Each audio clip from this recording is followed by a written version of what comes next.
I can say I don't believe I've seen anything close to this since 1979. I seem to remember that was the last time I saw snow completely covering vehicles with a kind of mounds of snow along the roads that we've seen this time. It seems pretty clear to me that this is the biggest one we've had in at least 30 years.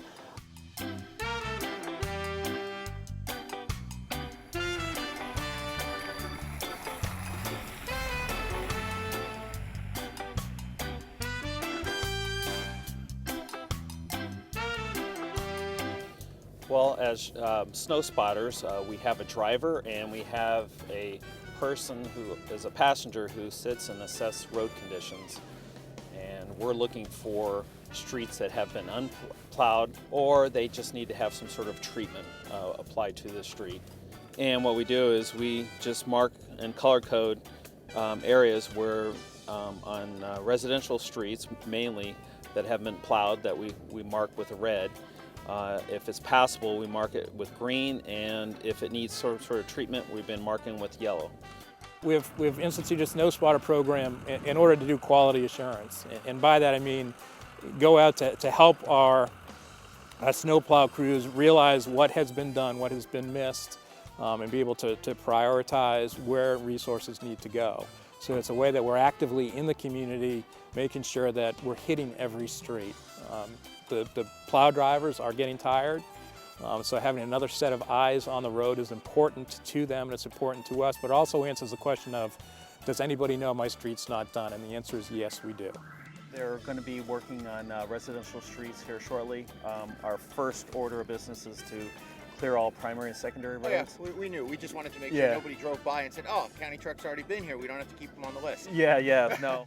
Oh, I volunteer because that is what is needed. That's why I got into public service in the first place.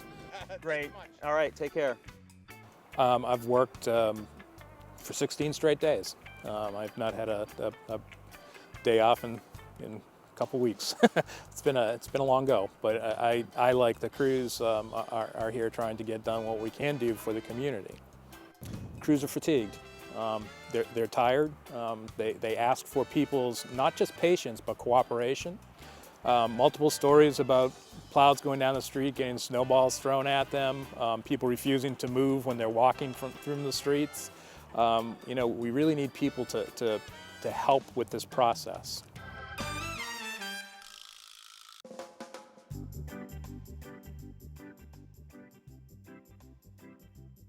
Me, I'm tired.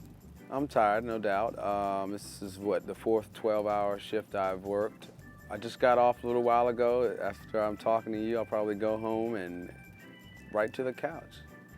I think myself being a resident, I really do appreciate the crews and their diligence for and commitment to this job. People really don't.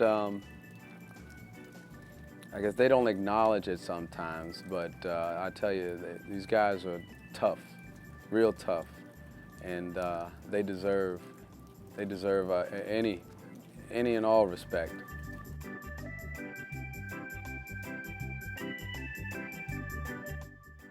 Today, I'm answering all calls that come in from citizens about the snow removal on the streets, secondary streets, and the main street. Make sure they come through and hit their areas.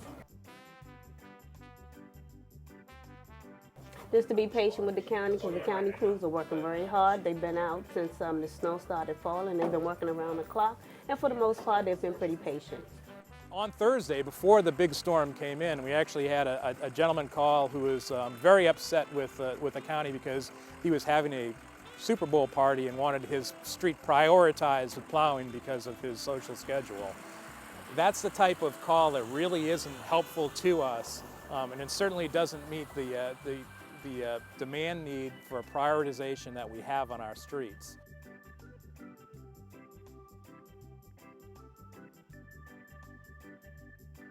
If you have information that you want to pass on, if you have a problem, a complaint, a situation that you want to report, the best thing is to send an email to snow@arlingtonva.us. That's snow@arlingtonva.us.